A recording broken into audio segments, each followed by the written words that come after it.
अनुज आज कई साल बाद अपने गांव जा रहा था। उसके साथ उसका दोस्त राहुल भी था। दोनों दोस्तों ने ट्रेन पकड़ ली थी। शाम तक उन्हें गांव पहुंचना था। ट्रेन में खाना खाकर दोनों बातें करते करते बाहर के नज़ारे देख रहे थे। राहुल ने कहा, भाई मैंने आज तक सिर्फ ट्रेन से ही गांव और खेत देखे हैं। मैं कभी गांव नहीं गया। इसलिए जब तूने अपने साथ चलने के लिए कहा तो मैं बहुत खुश हो गया। यह सुनकर अनुज हंसने लगा। वह बोला, ज्यादा खुश मत हो, गांव में तू एक ही दिन में परेशान हो जाएगा। वहां न लाइट ठीक से आती है, न इंटरनेट। यह सुनकर राहुल हंसने लगा। दोनों की ट्रेन एक जगह खड़ी हो गई। गाड़ी को खड़ी हुए 2 घंटे बीत गए थे। तभी वहां से टीटी गुजर रहा था।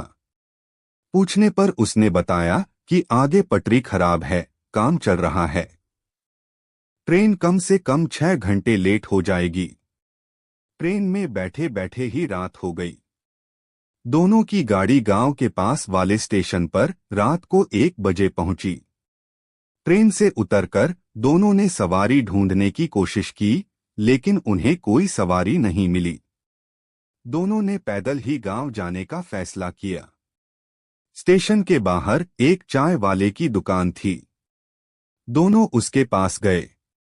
अनुज ने कहा, भैया क्या 2 कप चाय बना दोगे? चाय वाला बोला, हाँ हाँ आप बैठो, मैं अभी बना देता हूँ। दोनों ने चाय पीकर पैसे दिए और चलने लगे। तब चाय वाले ने कहा, भैया इस समय गांव मत जाओ, मेरी बात मानो तो यहीं रुक जाओ। रात में वहां एक नरपिशाच का आतंक रहता है। वो किसी को भी अपना शिकार बना लेता है। यह सुनकर अनुज थोड़ा डर जाता है। लेकिन राहुल कहता है, अरे यार मैं शहर में रात को 3 बजे तक घूमता रहता हूं, कभी कुछ नहीं हुआ। ये तुम लोगों ने डराने के लिए कहानियां बना दी हैं।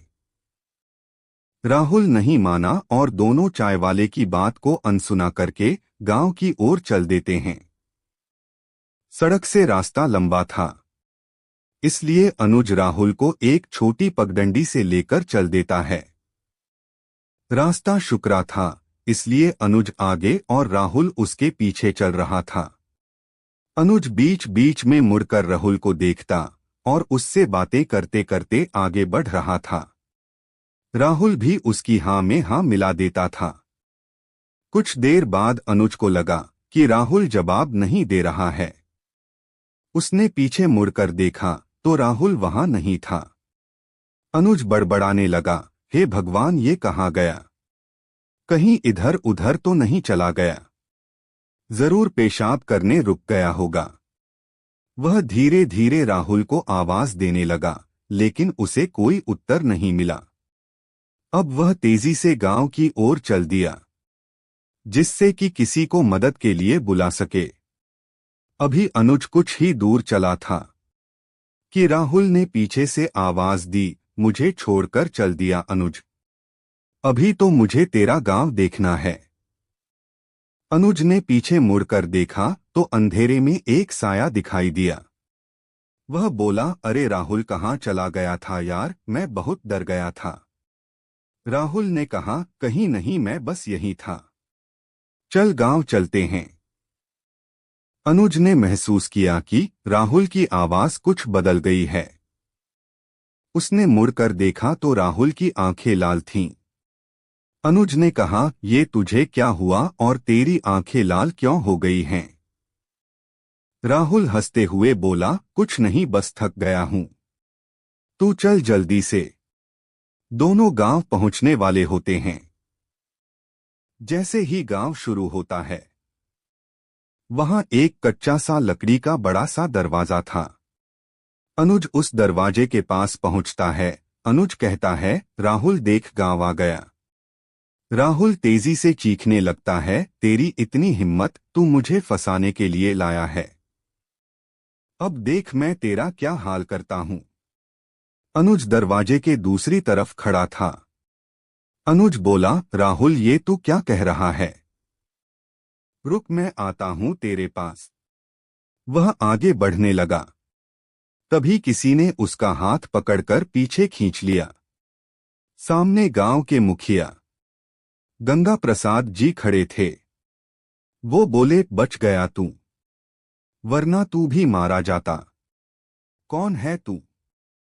अनुज बोला, मुखिया जी मैं अनुज हूं, रामपाल जी का बेटा। शहर से अपने दोस्त के साथ आया हूं, लेकिन पता नहीं मेरे दोस्त को क्या हो गया। मुखिया जी ने कहना शुरू किया, मर गया तेरा दोस्त। जो सामने है वो एक नरपिशाच है। बस ये समझ, तेरे दोस्त ने तेरी जान बचा ली, वरना उसके साथ तू भी मर गया होता। इस दरवाजे को हमने मंत्रों से बांध रखा है, इसलिए यह नरपिशाच इसके अंदर नहीं आ सकता। अनुज बोला, लेकिन मुखिया जी वह तो सामने खड़ा है। मुखिया जी ने कहा, सामने नरपिशाच खड़ा है, वह इस दरवाजे से अंदर नहीं आ सकता। तेरे दोस्त को इसने अपना शिकार बना लिया। शुक्र मना जब इसका असर कम था, तब वह तुझे यहां तक छोड़ गया। तेरी दोस्ती के कारण उसने नरपिशाच को रोक कर रखा। अनुज ने देखा सामने राहुल रो रहा था। वह बोला, जा भाई मुझे माफ कर दे, जो मैं तुझे रात को यहाँ लाया। हम वहीं रुक जाते तो मैं भी बच जाता। तभी उसकी आवाज में नरपिशाच बोला, आज तो इसने तुझे बचा लिया, लेकिन कभी न कभी तो तुझे मैं मारकर तेरा खून पीऊंगा, जैसे मैंने इसका पी लिया है। तभी राहुल नीचे गिर जाता है। मुखिया जी कहते हैं, चल यहां से, सुबह दिन निकलने पर इसकी लाश ले जाएंगे। दोनों गांव में आगे चल देते हैं। अनुज अभी भी रो रहा था। मुखिया जी उसके घर पहुंच जाते हैं। दरवाजा खटखटाते हैं। रामपाल जी बाहर आते हैं। मुखिया जी और अनुज को देखकर वे चौंक जाते हैं। मुखिया जी कहते हैं, भाई रामपाल, तुमने अपने बेटे को नहीं बताया कि रात को इस गांव में आना मना है। इसके दोस्त को नरपिशाच ने मार दिया। ये बच गया अपने दोस्त के कारण। रामपाल जी ने मुखिया जी को धन्यवाद दिया। फिर उन्होंने अनुज को गले लगा लिया। लेकिन अनुज गहरी खामोशी में था। उसे गहरा सदमा लगा था। वह अब केवल रो रहा था। मुखिया जी वापस लौट गए। अगले दिन सुबह राहुल की लाश को गांव में लाया गया। फिर उसका अंतिम संस्कार कर दिया गया। अनुज अब शहर नहीं जाना चाहता था। वह अब गांव में रहकर ही अपने दोस्त की मौत का बदला लेना चाहता था। अनुज बहुत परेशान था कि कैसे वो राहुल की मौत का बदला ले। वह गांव के बड़े बूढ़े लोगों से मिला। उन्होंने बताया कि गांव में एक तांत्रिक आया था। लोगों ने उसे बहुत मान सम्मान लिया।